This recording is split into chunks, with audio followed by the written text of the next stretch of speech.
હિમાચલના ચંબામાં કરા સાથે ધોધમાર વરસાદ ખાબક્યો. રસ્તાઓ પાણીમાં ગરકાવ થતા વાહન ચાલકોને ભારે હાલાકી. રસ્તા પર કરાના થર જામ્યા દેખાયા. કમોસમી વરસાદે કહેર મચાવતા લોકો પરેશાન.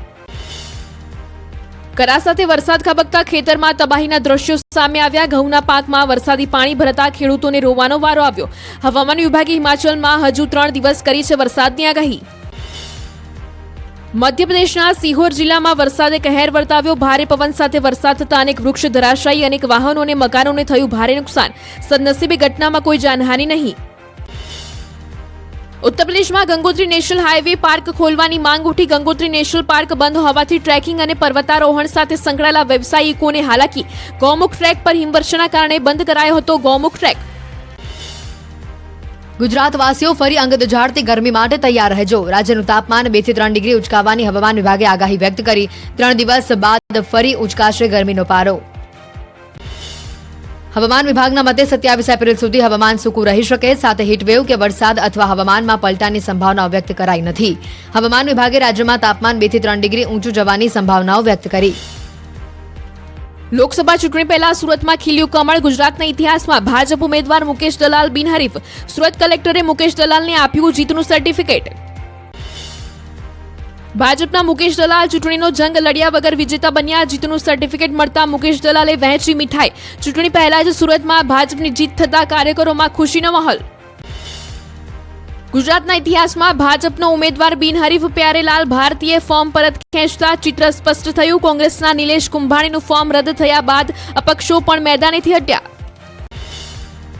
સીએમ ભૂપેન્દ્ર પટેલે મુકેશ દલાલને આપ્યા અભિનંદન. સીએમ ભૂપેન્દ્ર પટેલે સોશિયલ મીડિયા પ્લેટફોર્મ એક્સ પર કરી પોસ્ટ. સીએમએ ટાંક્યું કે ભાજપના ઐતિહાસિક વિજયની શરૂઆત.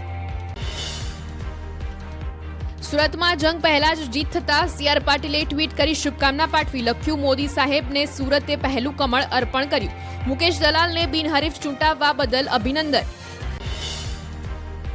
સુરતમાં કોંગ્રેસ ઉમેદવારનું ફોર્મ રદ થતા પહેલા કોંગ્રેસે હાઈકમાન્ડને સોંપ્યો રિપોર્ટ. ભાજપના આગેવાનોએ ફોર્મ રદ કરાવ્યું હોવાનો લગાવ્યો આરોપ. શક્તિસિંહે કહ્યું, સુપ્રીમ કોર્ટ સુધી જવું પડશે તો જઈશું. કોંગ્રેસ ઉમેદવારોના ફોર્મમાં એક બાદ એક ભૂલ સામે આવતા કોંગ્રેસે ચૂંટણી પંચ સામે ઉઠાવ્યા સવાલ. કોંગ્રેસના મુખ્ય પ્રવક્તા મનીષ દોશીએ ભાજપ પર લગાવ્યા ગંભીર આરોપ. ચૂંટણી પંચ ભાજપના ઇશારે કામ કરતું હોવાના કર્યા આક્ષેપ. રાજકોટમાં રૂપાલાના ફોર્મ સામે વાંધો ઉઠાવનાર અપક્ષ ઉમેદવારે ફોર્મ પરત ખેંચ્યું. અમરદાસ દેસાણીએ રાજકોટથી નોંધાવી હતી અપક્ષ ઉમેદવારી. ચૂંટણીની જંગમાં મેદાને ઉતર્યા પહેલા જ અમરદાસ દેસાણીએ કર્યું પેકઅપ. રાજકોટ લોકસભા લડવા 9 ઉમેદવાર મેદાને. રૂપાલાના ફોર્મમાં ભૂલ દર્શાવનારે જ ફોર્મ પરત ખેંચ્યું. મતદાનના દિવસે 15,000 કર્મી પેરામિલિટરી ફોર્સ માટેની માંગણી. વાઘોડિયા બેઠક પરથી મધુ શ્રીવાસ્તવે અપક્ષ ઉમેદવારી પરત ખેંચી. કોંગ્રેસને સમર્થનની કરી જાહેરાત. કહ્યું, ક્ષત્રિય સમાજ થકી અત્યાર સુધી હું ચૂંટણી જીતતો હતો. હું ક્ષત્રિય છું એટલે ક્ષત્રિય સમાજને સપોર્ટ કરવાનો છું. કોંગ્રેસને હું ખુલ્લેઆમ સપોર્ટ કરીશ. પંચમહાલથી બસપા ઉમેદવાર શૈલેષ ઠાકરે ફોર્મ પરત ખેંચ્યું. ભાજપને ટેકો આપવાની ઉમેદવારની જાહેરાત. શૈલેષ ઠાકરે કહ્યું, સનાતન ધર્મના હિતમાં ફોર્મ પરત ખેંચવાનો લીધો નિર્ણય. બનાસકાંઠા લોકસભામાં 12 ઉમેદવારો મેદાનમાં. 21 ફોર્મ ચકાસણીના અંતે માન્ય રહ્યા હતા. આજે 7 અપક્ષ ઉમેદવારોએ ફોર્મ પરત ખેંચતા હવે 12 ઉમેદવારો વચ્ચે જામશે ચૂંટણી જંગ. ભરૂચ લોકસભા બેઠક પર એક પણ ફોર્મ પરત ન ખેંચાયું. 13 ઉમેદવારો વચ્ચે જામશે ચૂંટણી. ભાજપ ઇન્ડિયા ગઠબંધન અને ભારત આદિવાસી પાર્ટી વચ્ચે સીધી ટક્કર જોવા મળશે. અમદાવાદની પૂર્વ બેઠક પર 5 ફોર્મ પરત ખેંચાતા 18 ઉમેદવારો વચ્ચે જામશે જંગ. જ્યારે પશ્ચિમ બેઠક પર 6 ઉમેદવારો લડશે ચૂંટણી. પશ્ચિમ બેઠક પર કોઈ ઉમેદવારે ફોર્મ નથી ખેંચ્યું પરત. ભાવનગર લોકસભા બેઠક પર ઉમેદવારોનું ચિત્ર સ્પષ્ટ થયું. ચકાસણી દરમિયાન 19 પૈકી 6 ફોર્મ રદ કરાયા હતા. ભાજપ, કોંગ્રેસ, અપક્ષ અને અન્ય મળી કુલ 13 ઉમેદવારો ચૂંટણી લડશે. પોરબંદર બેઠક પર ભાજપ ઉમેદવાર મનસુખ માંડવિયાનો ચૂંટણી પ્રચાર તેજ.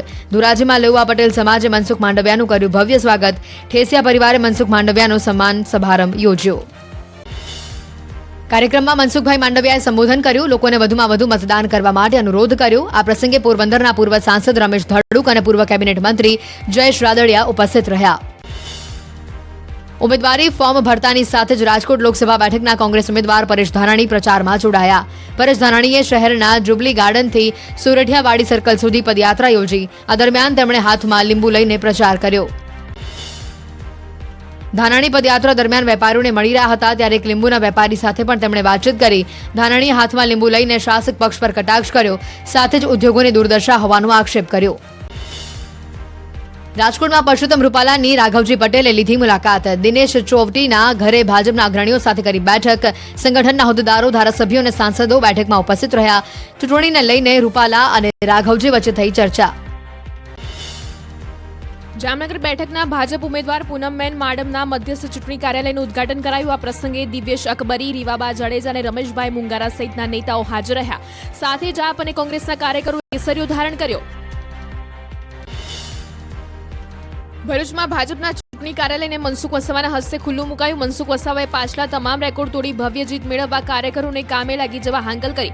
પ્રચાર દરમિયાન મનસુખ વસાવાનું લોકોએ ઉષ્માભેર સ્વાગત કર્યું.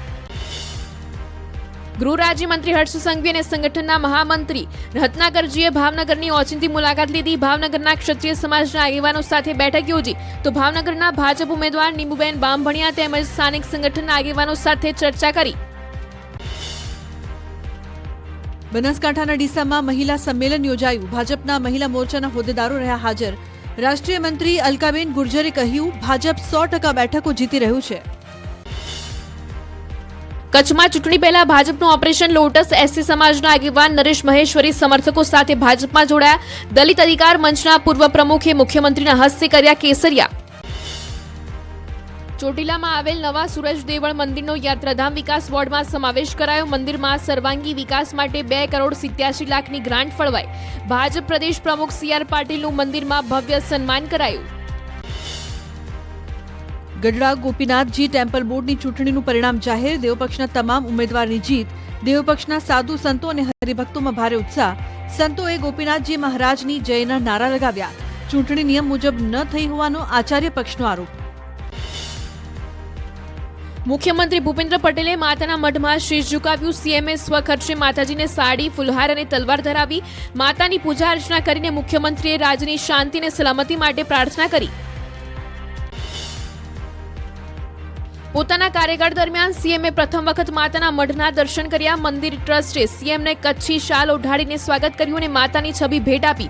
ચૂંટણી પ્રચારના કાર્યક્રમોને લઈને CM છે કચ્છના પ્રવાસે.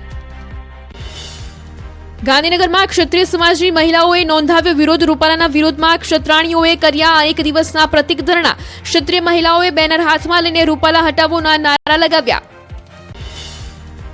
રૂપાલાના વિરોધમાં ક્ષત્રિય સમાજનું આંદોલન પાર્ટ 2 શરૂ. રાજકોટમાં રામજી મંદિરમાં 100 જેટલી ક્ષત્રિય મહિલાઓ કરી રહી છે ધરણા. ક્ષત્રિય મહિલાઓએ પરેશ ધાનાણીને જવતલિયા ભાઈ ગણાવીને તેમને વિજય બનાવવાનું કર્યું આહવાન. કહ્યું, ભાજપના વિરોધમાં કરીશું મતદાન.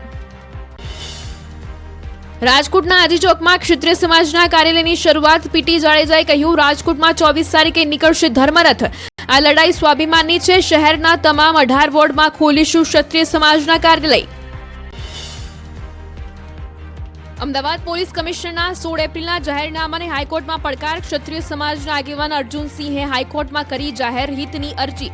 અર્જુનસિંહે કહ્યું, ક્ષત્રિય સમાજને વિરોધ કરતા અટકાવવાનો પ્રયાસ કરવામાં આવી રહ્યો છે. ક્યાંય વાતાવરણ ડહોળવાના પ્રયાસનું આયોજન નથી કર્યું, પણ પોલીસનું જાહેરનામું અમને શાંતિપૂર્ણ પ્રદર્શન કરતા પણ અટકાવી રહ્યું છે. CPના જાહેરનામા અંગે યોગ્ય નિર્ણય લેવા અર્જુનસિંહે દાદ માંગી. TMCની સામાન્ય સભામાં પહેલા વિપક્ષે મચાવ્યો હતો હોબાળો. રોગચાળા મુદ્દે કોંગ્રેસે કર્યો અનોખો વિરોધ. પ્રતિકાત્મક દર્દીઓને સ્ટ્રેચર પર લાવીને બેનરો સાથે વિપક્ષે નોંધાવ્યો વિરોધ. સુરતના આરેઠમાં સ્ટોન ક્વોરી બાબતે ગ્રામજનો આક્રમક મૂડમાં. ક્વોરીને બંધ કરવાની માંગ સાથે ગ્રામ લોકોએ ઉચ્ચારી ચૂંટણી બહિષ્કારની ચીમકી. કુંવરજી હળપતિએ સ્થળ મુલાકાત લઈને યોગ્ય કાર્યવાહીની આપી હૈયાધારણા. ખાવા પીવાના શોખીનો સાવધાન રહેજો. વડોદરામાં આઈસ્ક્રીમ, ખાદ્ય તેલ, પનીર અને દૂધના નમૂના ખાદ્ય નીકળ્યા. પાલિકામાં સંકલનની બેઠકમાં ધારાસભ્યની રજૂઆત. મનપા એક્શનમાં જોવા મળી. જાણીતી રેસ્ટોરન્ટમાં ચેકિંગ હાથ ધર્યું.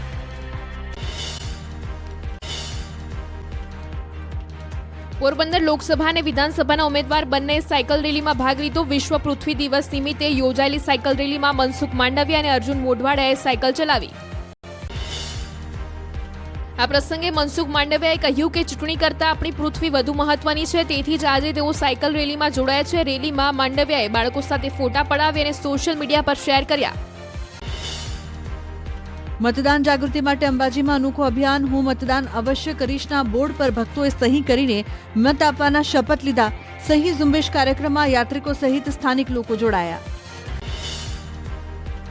અમદાવાદમાં હનુમાન જયંતિ નિમિત્તે યોજાઈ ભવ્ય શોભાયાત્રા. અયોધ્યા રામ મંદિરની પ્રતિકૃતિ સહિત વિવિધ ટેબ્લોએ જમાવ્યું આકર્ષણ. કેમ્પ હનુમાનથી શોભાયાત્રાનું પરંપરાગત પ્રસ્થાન કરાયું. શોભાયાત્રામાં મોટી સંખ્યામાં ઉમટી જનમેદની. ધાર્મિક અને સામાજિક સંદેશ આપતા 11 ટેબ્લો શોભાયાત્રામાં જોડાયા. 14 સુશોભિત ટ્રક, 5 નાના સુશોભિત વાહનો, ભજન મંડળીઓ, અખાડા અને હનુમાન દાદાની વિશાળ ગદા બની આકર્ષણનું કેન્દ્ર. કાલે શાહીબાગ કેમ્પ હનુમાન મંદિરે ભવ્ય ઉજવણી. બહુચરાજી મંદિરમાં ત્રિદિવસીય ચૈત્રી ઉત્સવની ઉજવણી. મહોત્સવના બીજા દિવસે ભક્તોનું ઘોડાપુર ઉમટ્યું. ગરમી અને ભક્તોની ભીડને જોતા મંદિર તંત્રએ સ્પ્રિંકલર, ફુવારા, 30 કુલર અને ઠેર ઠેર પીવાના પાણીની વ્યવસ્થા કરી.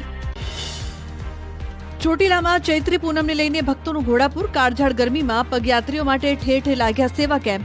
પદયાત્રીઓ માટે રસ્તામાં ચા, નાસ્તો, ભોજન, આરોગ્ય સહિતની વ્યવસ્થા ઊભી કરાઈ.